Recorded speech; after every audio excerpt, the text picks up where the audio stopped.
बिना विराग के अनुराग जागृत नहीं हो सकता। ये दृढ़ गांठ बांध ले। भजन में तन्मयता है तो आप ये पकड़ पाओगे। कभी कभी भजन के आनंद में आप उमंगन में हैं और उसी समय मन निकल करके किसी विषय में फंसा देगा, क्योंकि आनंद में आप, और अगर सावधान साधक है तो बचा लेगा, नहीं तो कई दिन का अंतराय पड़ सकता है उस आनंद में स्थित होने के लिए, कि जब आनंद में एकदम ऐसा झूम रहा है उसी समय वो किसी विषय में ऐसा जाकर फंसा देगा कि कई दिन तक वो आनंद पुनः लौट करके नहीं आया। साधक का जब भजन सही चढ़े तो बहुत ही सतर्क, सावधान और उदासीन। अगर सतर्क, सावधान, उदासीन नहीं तो ये मत समझना वो टिकाऊ स्थिति नहीं तुम्हारी। एक रस भजन सिद्ध महापुरुष का होता है, साधक का चढ़ाव उतार वाला होता है। कबहू तो थोड़ो भजन, कबहू तो विशाल। तो जब विशाल भजन होता है तब उन्मत्तता होती, जब उन्मत्तता होती तो मन परिपक्व अवस्था को प्राप्त नहीं हुआ, वो उसी उन्मत्तता में खसकता है विषय की तरफ। अब प्रश्न हो सकता है भगवदानंद की उन्मत्तता में विषय की तरफ कैसे खसक सकता है? क्योंकि वो सिद्ध नहीं हुआ है, उसका स्वभाव बना है, मना कष्टान इंद्रियाणि प्रकृति स्थान कर सती। बहुत सावधान रहने की मन की जरूरत है। भजन में आनंद की उत्पत्ति जो पूर्णता होती है वो तब होगी जब मन पंगु हो जाएगा, पर जब तक मन पंगु नहीं होता तो आनंद की उफान ऐसे आवे, उस समय बहुत गंभीर, शांत, एकदम अलर्ट, कहीं आनंद की उमंगन में मन हमारा विषयों में न चला जाए। वैराग्य जितना प्रबल होगा उतना ही अनुराग जल्दी प्रकट होगा। रागी पुरुष के हृदय में अनुराग, वैरागी पुरुष के हृदय में अनुराग का प्रादुर्भाव होता है। ऐसा नहीं कि रागी पुरुष के हृदय में हो नहीं सकता, अगर वो रागी का राग प्रभु की तरफ बदल जाए तो बहुत जल्दी अनुराग हो जाए। बोले वैराग्येण समुत्कटेन, उत्कृट वैराग्य, श्रीपाद प्रबोधानंद जी, वैराग्येण समुत्कटेन विषय स्पर्शम महादुर्विष। वैराग्य अगर जीवन में नहीं, प्रभु से अपनापन जब तक नहीं होगा तो भोगों से वैराग्य नहीं होगा। जब तक खूब नाम जप नहीं होगा तो भोगों से वैराग्य नहीं होगा। फिर हमारे और पशु के जीवन में अंतर क्या रह गया? जितना हम बढ़िया गद्दा में सोते हैं उतना सुअर कीचड़ में सोता है आनंद से। हमको रबड़ी, रसगुल्ला और सब अच्छे पदार्थ जैसे लगते हैं ऐसे उसे विष्टादि लगता है। हमको अपने बच्चे जैसे प्यारे लगते हैं उसको अपने बच्चे प्यारे लगते हैं। हमको अपना शरीर जितना प्यारा लगता है उसको अपना शरीर प्यारा लगता है। जो भी निद्रा, भय, हार, मैथुन, ये सब के संसार में हमारी विशेषता तभी है जब हम प्रभु से अपनापन करके भजन परायण होकर धर्म पूर्वक जीवन व्यतीत करें। उसका जीवन किस काम का? जरि जाओ सो जीवन जान की नाथ, जिये जग में तुम्हारो बिन हुए। उसका जीवन व्यर्थ। गोस्वामी जी कह रहे हैं, अरे बड़े भाग मानुष तन पावा, सुर दुर्लभ सद ग्रंथन गावा। इस बात के लिए जो सुअर कुत्ता भोग रहे हो वही तुम भोग रहे हो। खास बात क्या है? भगवान का आश्रय और भजन। गोस्वामी जी कहते हैं जिनको भगवान नाम जप में रुचि नहीं, भगवान की शरणागति नहीं, वो सचमुच पशु से भी गिरे हुए हैं। तिनते खर सूकर स्वान भले, श्रेष्ठ, अच्छे। उस मनुष्य से, जो मनुष्य देह को कहा गया है देव दुर्लभ, दुर्लभो मानुषो देहो, अगर हरि शरणम नहीं, भजन नहीं, तो उनसे खर माने गधा, सूकर, सुअर, और स्वान कुत्ता। कुत्ता, सुअर, गधा अच्छे। गधा बोझा, कुत्ता चंचल चित्त होकर द्वार द्वार भटकना, सुअर शुभ शुभ का कोई ज्ञान नहीं, बस भक्षा भक्ष खा के जीवन व्यतीत करना। ऐसे बुद्धि भ्रष्ट हो जाती। केवल धन, केवल मान प्रतिष्ठा, लोग चाहे जैसा जीवन व्यतीत करना पड़े। सोचो तलवार की नोक पर जो मांस समय खवाया जाता था तो गर्दन कटवा देते थे सनातन धर्मावलंबी, कभी जवान पर नहीं रखा, पैसा रख के खा रहे। कैसी बुद्धि भ्रष्ट हो गई है, पूछ नहीं सकते हैं, हिम्मत नहीं रह गई है, भ्रष्ट हो गए हैं। उनको लगता है मैं बलवान हो जाऊंगा, मैं धनवान हो जाऊंगा, ये सब निकृष्ट पदार्थ भक्षण करके। तिनते खर सूकर स्वान भले, गधा, सुअर, कुत्ता अच्छे, क्योंकि वो अपने कर्मों को भोग कर ऊपर उठ रहे हैं। और ये बिना पूंछ और बिना सींग का पशु ऐसे पशुवत राक्षसी आचरण करके निम्न योनियों की तरफ जा रहा है। मां ने 10 महीने 9 महीने गर्भ में क्यों रखा ऐसे को? बांझ क्यों ना हो गई? गर्भ श्राव क्यों नहीं हो गया? गर्भ गिर क्यों नहीं गया ऐसे का, जो भगवान का नहीं हुआ, राष्ट्र का नहीं हुआ, धर्म का नहीं हुआ, भजन का नहीं हुआ? ऐसा मानव जीवन व्यर्थ है। जरि जाओ सु जीवन जान की नाथ, जिये जग में तुम्हारो बिन होए। हे प्रभु, संसार में जो जीव तुम्हारा नहीं हुआ उसका जीवन व्यर्थ है, व्यर्थ है। वो काम, क्रोध, लोभ, मोह, मद, इनसे मत्सर, इनसे जलता रहेगा, जल जाएगा। चाहे जितना वैभव हो, गजबाजी घटा भले भूरी भटा, बनिता सुत भौत कै सब वै, धरनी धनु धाम शरीर भलो, सुरलोकहु चाहे इह सुख स्वय, सब फोकट साटक है तुलसी अपनो न कछु सपनो दिन द्वय, जरि जाऊ सुजीवन जान की नाथ जिये जग में तुम्हारो बिन होए। गोस्वामी जी के समय हाथी घोड़े की सवारियां विशेष मानता मानी जाती थी, अब तो कार वाला समय है। अच्छे अच्छे वीर अंग रक्षक हैं, पृथ्वी धन घर शरीर सब इतना सुंदर वैभव की देवता भी ललचाए हैं। गोस्वामी तुलसीदास जी कहते हैं ये वर्ष एक से एक बढ़कर जो सब सुख उसके पास है, पर उसने भगवान को अपना नहीं माना, एक दिन भी सत्संग भजन नहीं किया, तो मरेगा तो नरक जाएगा, जीवन व्यर्थ चला गया। हे जानकीनाथ आपके बिना जिसका जीवन गया वो जलाने योग्य जीवन, जरि जाओ सुजीवन जानकीनाथ जिये जग में तुम्हारो। वैराग्य, ये भोग हमारे समय को नष्ट करते हैं, सार्थक नहीं करते। वैराग्येण समुत्कटेन विषय स्पर्शम महादुर्विष, ऐसा वैराग्य कि जैसे कांटे का तुम्हें साल उड़ाया जाए जिनमें छोटे छोटे लोहे के कांटे जड़ दिए जाए, असह्य नहीं हो जाएगा, हटाओ इसे। ऐसे नहीं कोमल वसम सुहावे है, नहीं खान पान ते ही भावे है, सब विषय लगे ते ही खा रहा है, हर यासिक का मग्न आ रहा है। एकमात्र भगवत प्रीति के लिए व्याकुलता, और जो मिला सो शरीर पोषण के लिए धर्मयुक्त। तीव्र वैराग्य का जिसके हृदय में प्रादुर्भाव होता है, तीव्र वैराग्य, सच्चा ज्ञान। अगर सत्संग नहीं सुना जाए तो चाहे जहां रह जाए बुद्धि भ्रष्ट हो जाती है। कल की चर्चा थी, गोस्वामी जी ने जोग विराग तीर्थ यज्ञ सबका, कि इनसे भगवत प्राप्ति देख लो। आप प्रभु के दास होकर के संसारिक भोगों का महत्व जागृत हो गया। क्या हुआ? अरे ये भोग तो रुपया पैसा तो उनके पीछे मारे घूम रहे जो घोर विषय जानते नहीं रामकृष्ण हरि कौन है, जानते ही नहीं भैया रामकृष्ण हरि कौन है। और एक कुबेर हैं जिनके यहां 9 निधियां अष्ट सिद्धियां संपत्ति ऐसे मारी घूमती है जैसे किसान के आगे गेहूं मारा घूमता है, ऐसे उनके यहां हीरा जवाहरात रतन सब कुबेर। ऐसे भगवान अनंतो कुबेर के स्वामी, क्योंकि अनंत ब्रह्मांड है, ये तो एक लोक के स्वामी कुबेर है। ब्रह्मांड निकाया निर्मित माया रोम रोम प्रतिवेद कहे, तो हर ब्रह्मांड के कुबेर है। गर्ग संहिता में चर्चा आती है, जब ब्रह्मा जी गए और सखी से कहा कि प्रभु से कह दो ब्रह्मा जी आए, तो बोले कौन लोग के ब्रह्मा आए हो? बोले और भी है क्या? बोले लाइन लगी आओ तुम्हें दिखावे। तो दिखाया 1000 मुख वाले ब्रह्मा, 100 मुख वाले ब्रह्मा, ब्रह्म ही ब्रह्मा। तो बोले अपना पूरा परिचय बताओ। तो बोले जो भगवान वामन रूप धारण करके ब्रह्मांड कटाह से जिनके नाखून का हमने चरणामृत उतारा गंगा जल, हम वो ब्रह्मा। बोले हाँ आ रहे हैं, पता लगा। तब सखी गई, ब्रह्मा की लाइन लगी थी, ब्रह्मा की। अनंत ब्रह्मांड तो कितने कुबेर, और जब सब कुबेरों के यहाँ की जिनके यहाँ संपत्ति पहुंचाती है जो, वो लक्ष्मी जी की सेविका है, और लक्ष्मी जी स्वयं भगवान की चरण दासी है। ऐसे भक्त होकर, ऐसी भक्ति का अवलंबन लेकर भला कोई ऐसा। इसीलिए जब तक भगवान का आश्रय और भजन नहीं, बिल्कुल कोई भी हो, वो जीवन व्यर्थ है कहीं भी हो। सच्ची मानिएगा, हृदय से कह रहा हूं, अगर नाम जप नहीं करोगे, भगवान का आश्रय नहीं लोगे, तो ऐसी हवा है माया की तुम्हें कोई नहीं बचा सकता। वो आपसे ऐसे आचरण ऐसी क्रियाएं करा देगी जिस, अगर भगवान के आश्रित हो, चूक हो भी जाती है, निंदा हो भी जाती है, अपमान हो भी जाता है, तो एक शब्द याद रखो, नामे भक्ता प्रणश्यति। भगवान कह रहे मेरे भक्त का नाश नहीं हो सकता। रात न प्रभु चित चूक किए की, करत सुरत सैबार हिए की। चूक हो गई, भगवान संभाल देंगे, उनकी प्रबल प्रचंड माया है। वैराग्येण समुत्कटेन विषय स्पर्शम महादुर्विष। ऐसा असहनीय होना चाहिए बैरागी के लिए विषय, कि जैसे बढ़िया खीर बना के, बढ़िया मिठाई बना के रखे, कान में कोई आके दे इसमें विष मिला है तो आप खा नहीं सकते। ऐसा दुर्विषय आपके लिए नाना प्रकार की भोग सामग्री होनी चाहिए भगवत प्राप्ति के लिए। ज्वालावत कलयन मनागपि नतई संगेन रंगम दधत। ये जितने मनोरंजन है सब आग के समान जलाने वाले लगने चाहिए। ये सब हमारी चित्तवृत्ति का अपहरण करके प्रभु से विमुख करने वाले नहीं। पाणो निश्च कपोलमस्सु सलिलई संचालयन राधिका कृष्णा पार कृपावधारण धरोध्यासी वृंदावनम। ऐसे बैठकर प्रभु का चिंतन करते हुए अश्रु प्रवाह कर रहा है। घोर वैराग्य से युक्त है, किसी विषय को विष के समान समझता है। कोई भी सुख मनोरंजन उसके लिए आग के समान जलाने वाला है।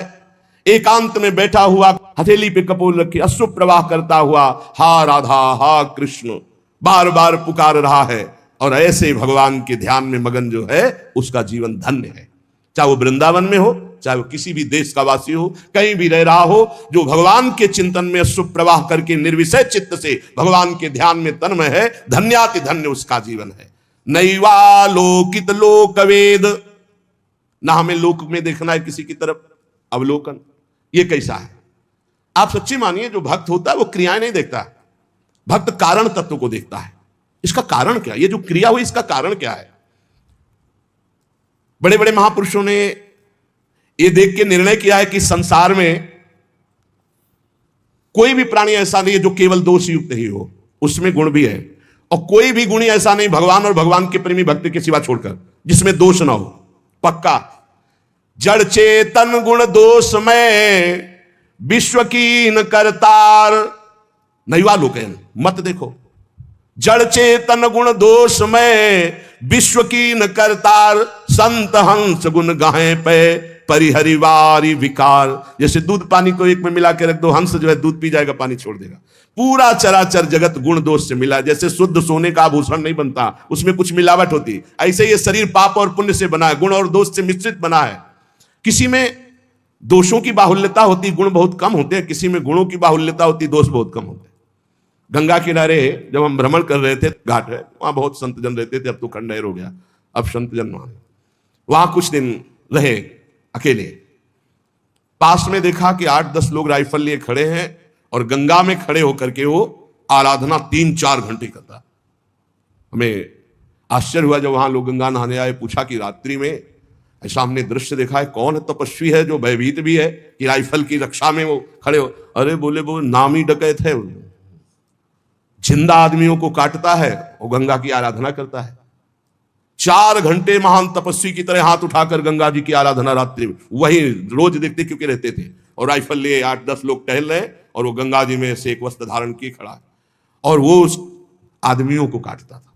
तो यहां कह रहे कि कोई ऐसा नहीं जिसमें दोष ना हो और जिसमें गुण ना हो। गुण दोष योग पूरी सृष्टि है। हमको न गुण देखना है न दोष देखना है, उत्तम साधक को तत्व देखना है। भगवान सब में विराजमान है। सुनौ तात मायाकृत गुणर दोष अनेक, गुणया उभय न देखी, देखी सो अविवेक। यदि आपने किसी के गुण देखा तो राग हो जाएगा, दोष देखा तो द्वेष हो जाएगा, और राग और द्वेष दोनों बंधन कारक हैं। भगवत प्राप्ति में तुम्हारी बाधा आ जाएगी, तुम्हारी भगवत प्राप्ति में बाधा आ जाएगी। इसलिए हमें चाहिए कि हमारे संपर्क में जो भी व्यवहार करने वाले व्यक्ति आवे, हमें ऐसा व्यवहार करना चाहिए। पहला तो भगवत भाव, इनमें प्रभु हैं ऐसी भावना, अपने को बचा लोगे आप उनके दुर्व्यवहार से। और दूसरी बात, जब ये पता चले कि दुष्ट स्वभाव का है तो इतना मृदु व्यवहार करो कि तुम्हारे व्यवहार से उसके दुष्ट स्वभाव में कमी आवे और सत स्वभाव बढ़ने लगे। तब तो तुम माने जाओगे भगवान का भजन करने वाले। तुम जलती आग में और पेट्रोल डालने वाली बात करोगे तो उसकी दुष्टता और बढ़ जाएगी। दुष्टता को साधुता के द्वारा दमन करके उसकी साधुता को बढ़ानी चाहिए, जिससे उसका तमोगुण घटे, सतोगुण बढ़े। तो ये तुम्हारी भागवतिक सेवा बन जाएगी। कितना बढ़िया सेवा बता रहे। हमसे कोई न कोई मिलता ही रहता है, घर गृहस्थी परिवार में सब कोई बुरे स्वभाव वाला है, तो हमको इतना संभल कर व्यवहार करना है कि उसके अंदर सतोगुणी भाव आवे, तो हमारी भगवत सेवा बन जाएगी। हम कोई ऐसा कटु व्यवहार कटु वचन न बोले जिससे उसके हृदय में तमोगुण बढ़े, क्योंकि आसुरी स्वभाव वाला वो तो है ही। यदि हम अपने द्वारा अमृतमय वचन से, निर्दोष चेष्टा से, नम्र भाव से व्यवहार करेंगे तो ये भगवत सेवा बन जाएगी और इसका प्रभाव उसके हृदय में निश्चित पड़ेगा। निराश मत हो किसी भी स्थिति में। अगर परमार्थ में निराशा, भोगों में तो निराशा कर लो, जगत में निराशा कर लो, लेकिन परमार्थ में निराशा नहीं होनी चाहिए। पता नहीं मैं प्रयास कर रहा हूं इसका सुधार हो कि ना, पता नहीं मैं अपना प्रयास कर रहा हूं मेरा सुधार हो कि ना, पता नहीं जो भजन कर रहा हूं इससे सुख मिले कि नहीं, पता नहीं भगवान मुझे जान रहे हैं कि नहीं कि मैं उनका भक्त हूं। किसी भी तरह का संशय मत करो। परमार्थ में निराशा ठीक नहीं है और स्वार्थ में निराशा बहुत ठीक है। स्वार्थ में आशा ठीक नहीं है, व्यवहार में आशा ठीक नहीं, परमार्थ में निराशा ठीक नहीं है। स्वार्थ में नैराश्यम परमम सुखम, आशा ही परमम दुखम, नैराश्यम परमम सुखम। और परमार्थ में निराशा ठीक नहीं है। नहीं भगवान मिलेंगे, नहीं मैं सब दोषों पर विजय प्राप्त करूंगा, नहीं मैं प्रयासरत हूं इसका परिवर्तन निश्चित होगा, नहीं जो अभी परिस्थिति चल रही इस परिस्थिति का परिवर्तन करके रहूंगा, ये आशा इधर ठीक है और भोगों की तरफ निराशा ठीक है। यदि हमारे हृदय में निराशा आ गई परमार्थ से तो फिर पतित हो जाएंगे। निराशा ना आने पावे भगवत मार्ग में। किसी भी स्थिति में अगर निराशा आ रही हो तो फौरन किसी संत महात्मा से मिलो। जैसे मोबाइल की बैटरी डिस्चार्ज हो जाती है तो चार्ज करना पड़ता है ना, तो कभी कभी माया के ऐसे संग मिलते हैं जिससे हमारा परमार्थ खो जाता है। हमारे अंदर हीन भावना आने लगती है। हमें तत्काल किसी महापुरुष का चरित्र पढ़ना चाहिए, किसी महापुरुष के समीप जाना चाहिए, तो हमारे हृदय में एक नवीन उत्साह बढ़ेगा और हमारा परमार्थ संशय रहित हो जाएगा। सठ सुधरे सतसंगति पाई, बड़े से बड़े दुष्ट साधु संग से सुधर जाते हैं। हमें प्रयास रखना चाहिए हमारे आसपास जो वातावरण दुष्टता का हो तो निराश ना हो, उसे सुधारने का प्रयास करे, और ना सुधरे तो भगवत भाव कर ले, अपना भाव ना बिगड़ने पावे। मनुष्य जीवन बहुत दुर्लभ जीवन है, पर इसमें सबसे ज्यादा घाटा है कि कोई ठिकाना नहीं कब तक जिएंगे, कभी भी मर सकते हैं। दुर्लभो मानुषो देहो पर देहिनाम क्षण भंगुरा, एक क्षण में नष्ट हो जाने वाला है। देहिनाम क्षण भंगुरा, किसी भी क्षण, जैसे पानी का बुलबुला है कभी फूट सकता है, जैसे पत्ते में लटकती हुई बूंद कभी टपक सकती है, जैसे अंजुली का पानी कभी खत्म हो सकता है, चाहे जितना कस के बांधो। संसार को मोह माया ने फंसा करके भगवान से विमुख कर दिया, और यह मानव जीवन भगवत प्राप्ति के लिए मिला। जिसको सत्संग मिल गया अब निश्चित हो गया उसे भगवत प्राप्ति हो जाएगी। बस सत्संग छोड़ना नहीं, सत्संग पकड़े रहना। नहीं, चाहे जहां तुम यमुना किनारे वास करो, झोपड़ी बना के, चाहे अहम का पोषण तुम्हारे होता रहेगा। कितने ऐसे साथ पूरा जीवन ना पाई है बिन स्वामी अकेल, विपिन बसत बैराग्य जुत, विपिन बसत बैराग्य जुत, जो लड़काई खेल। जैसे कोई बच्चा हट ठान ले ऐसे वैराग्य के बल पर हम कि भगवान की प्राप्ति कर लेंगे, नहीं, ये संबंध से प्राप्ति होती है, और अहंकार गुरुजनों की कृपा से क्षीण होता है। सत्संग के बिना भगवत प्राप्ति असंभव है। आज तक किसी को भी भगवत प्राप्ति हुई तो सत्संग से हुई। जब सत्संग मिले तो समझ लेना चाहिए मेरा भगवत प्राप्ति का पास हो गया, यह सत्संग। और सत्संग मिलने के बाद जब भजन में रुचि बने तो समझना चाहिए सत्संग मिला है। अगर भजन में रुचि नहीं तो सत्संग नहीं है, फिर सत्संग नहीं। बहुत बढ़िया सुंदर वर्णन कर महापुरुष है। मनुष्य जीवन बड़ा दुर्लभ है, पर क्षण भंगुर है, कभी भी नष्ट हो सकता है। इसमें माया ने नाना प्रकार के भोग और मोह में फंसाकर भगवान से जीव को विमुख करके दुर्गति ही की है। जिसको सत्संग मिला उसको सदगति हुई। बड़े भाग पाइप सत्संगा और बिना ही प्रयास हो ही भवभंगा। तो बोले सत्संग का फल है भजन, रात दिन नाम सुमिरन ठाकुर सेवा। अगर ये नहीं, भजन में चित्त नहीं, तो सत्संग ही नहीं मिला, या तो आपने सुना ही नहीं। पारस तो समीप है, स्पर्श नहीं हुआ तो लोहा सोना नहीं बनेगा। आप सत्संग में गए, सो गए, या प्रपंच या अन्य चिंतन और दोष दर्शन, तो भी सत्संग नहीं हो। सत्संग श्रोता सोई परम सुजान सुनत चित्त रति करे। श्रोता वही जो जाग कर वक्ता की तरफ देखता रहे और उसके वचनों का मनन करके जीवन में उतारे। ध्यान के द्वारा सत्संग के एक एक शब्द का बड़े बड़े महापुरुषों के वचन चयन करके आपको सुनने को मिल रहे हैं, जो हर ग्रंथों में आपको नहीं खोजना पड़ेगा। खुजे खुजाए एकदम, पीने पिनाए एकदम, दूध है पान कर लो। सब दोषों का नाश सत्संग से हो जाता है, सब दोषों का नाश। रोज अपनी कमी महसूस होती है सत्संग में, रोज ऐसा लगता है सत्संग मेरे लिए ही हो रहा है। सच्ची बात मानिए, अपने लोग जो सत्संग कथन श्रवण करते हैं तो रोज लग रहा है कि ये कमी तो मेरे में है, ये कमी तो मेरे में। संपूर्ण दोषों से रहित सत्संग कर देता है। संसार के ये भोग देखने में लुभावने सुहावने लगते हैं, लेकिन ये मीठे लड्डू जहर भरे हैं। कुछ नहीं, कुछ नहीं है, किसी भी भोग में कुछ नहीं। पूरा जीवन जो गृहस्थ धर्म से युक्त है, आप लोग बोलो आपके पास क्या मिला, पूरे जीवन में क्या मिला? क्या है तुम्हारे पास? है क्या तुम्हारे पास जो इस मृत्यु लोक से भगवत धाम ले जाओ? है क्या? वो नाम, वो परोपकार, वो भगवत सेवा, समाज सेवा। अगर नहीं तो कुछ नहीं है आपके जीवन में, कुछ नहीं। यदि आपने किसी भूखे को भोजन नहीं पवाया, पानी नहीं पिलाया, किसी बीमार की दवा नहीं कराई, पशु पक्षी की सेवा नहीं, भगवान का नाम जप नहीं किया, ठाकुर सेवा, समाज सेवा, तो क्या जीवन तुम्हारा? धिक्कार जीवन। कुछ भी हो, खाली हाथ वही अपने कुकर्म का बोझा, पाप की गठरी लेकर जाओगे। अतएव विचारवान संतों की अनुभवयुक्त वाणी का सत्संग जो सुनो, उसे बिल्कुल अक्षरशः अपने जीवन में उतारो। विषय पंख में बूढ़त भोरी। स्वामिनी जी, हम तो विषय रूपी दलदल में डूब रही हैं, निकलना भी चाहें तो दलदल में और धंसना होता है।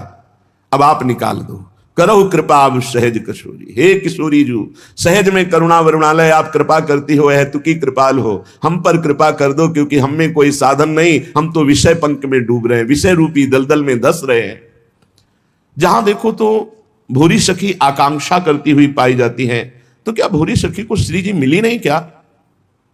इसी के ऊपर पद है, बोले मन मेरो भूरी सखी। समझना, प्राय ये विकल ही रहती, जो पद देखो हाय हाय स्वामी जो कब मिलोगी कब। तो ऐसा लग सकता है किसी को कि भूरी सखी इतनी विकल है और श्री जी मिली नहीं। पद देखो, शब्द में पकड़ना, शब्द में स्थिति झांकने को मिलती है महापुरुषों की, ऐसे नहीं पहचाना जा सकता। उनके शब्द में बैठ करके जाओ तो पता चलेगा हृदय में क्या स्थिति है। मन में रो रहे प्रेम रस छाको, भोरी सखी के। कोई ये मत समझना कि भोरी सखी प्रियालाल से एक सेकेंड के लिए भी अलग है। प्रेम रस छाको का परिचय क्या है? तन मन के बिछुरे नहीं, चाह बढ़े दिन रैन, कबहु संजोग न मानही, देखे भरी भरी नैन। नेत्र भर के प्रतिपल रूप पान करते हुए, निरंतर समीप रहते हुए भी ऐसा आभास होता है कभी मिले नहीं, और वो मिलने की छटपटाहट, ये प्रेम। मन में रो रहे प्रेम रस छाको, कहां है तुम्हारा मन? बोले बिरमय मंजुल कुंज निकुंजन माही, तट न तजय यमुना को, मन में रो रहे प्रेम रस छाको। मेरा मन प्रेम रस से तृप्त है, छका हुआ है। हर समय कुंज निकुंजों में प्यारी जी के चरणों के पीछे डोलता है और कहीं यमुना का पावन पुलिन नहीं छोड़ता। और रीझी रीझी के तन मन वारों, देखत रूप छटा को। प्रतिपल अपने आराध्य देव युगल सरकार की रूप माधुरी देखकर अपने तन मन बलिहार करता रहता हूं। स्थिति देखो, हिलमिली डोलत मेरी भोरी की सोरी, लाल बिहारी बांको। बांके बिहारी के साथ मेरी स्वामिनी जी गलवैया दिए हुए डोल रहे, मैं उनके पीछे पीछे। रीझी रीझी कह तन मन वारो, देखत रूप छटारी, मन मेरो रहे प्रेम रस छाको। मेरा मन प्रेम रस में छका है। उपासक की जो विरह अवस्था होती है वो मिलन में अमिलन। उपासक की क्या, उपास्य देव की देख लो। श्री स्वामी हरिदास जी महाराज वर्णन करते हैं बांके बिहारी जी की स्थिति। बांके बिहारी जी महाराज कह रहे हैं, प्यारी जू जब जब देखो तेरो मुख, तब तब नयो नयो लागत, ऐसो भ्रम होत देखो न कभूरी, दुति को दुति लेखनी न कागज। ऐसा भ्रम होता है कि मैंने कभी आपको नहीं देखा। यद्यपि अनसन पर भुज दिए बिलोकत, इंदु बदन विबियोर, करत पान रस मत परस्पर लोचन त्रसित चकोर। प्रतिपल गलवैया दिए हुए एक दूसरे की चंद चकोर की भांति रूप माधुरी का पान करते रहते हैं। फिर भी ऐसा लगता है दो आदिन अंत विलास करें, तो लाल प्रिया में भई न चिन्हारी। आज तक पहचान नहीं हो पाई प्यारी जी और प्यारे जी की। कौन है ये? प्रतिक्षण वर्धमान प्रेम है ये, जो पहचान नहीं होने देता, ये जो अनुभव नहीं होने देता कि मैं भर नेत्र अपनी प्यारी जी को देख लिया। इसीलिए भोरी सखी हर समय विलपती रहती है। यद्यपि उनके सामने प्रिया प्रीतम है, उनके समीप प्रिया प्रीतम है, उनके हृदय में प्रिया प्रीतम है, उनका मन हर समय कुंज निकुंज जो यमुना के पावन पुलिन तट पर विराजमान है, वहां गलवैया दिए हुए विचरण करते हुए बांके बिहारी और लाडली के साथ ही रहता है। पर वो विकल रहता है, प्रेम विकल रहता है। प्रेम में कभी पूर्णिमा नहीं होती, प्रेम में कभी प्यास नहीं बुझती, हर समय प्यास बढ़ती रहती है, लोचन त्रसित चकोर। पर यह प्रेम की स्थिति तब आती है जब वैराग्य हो,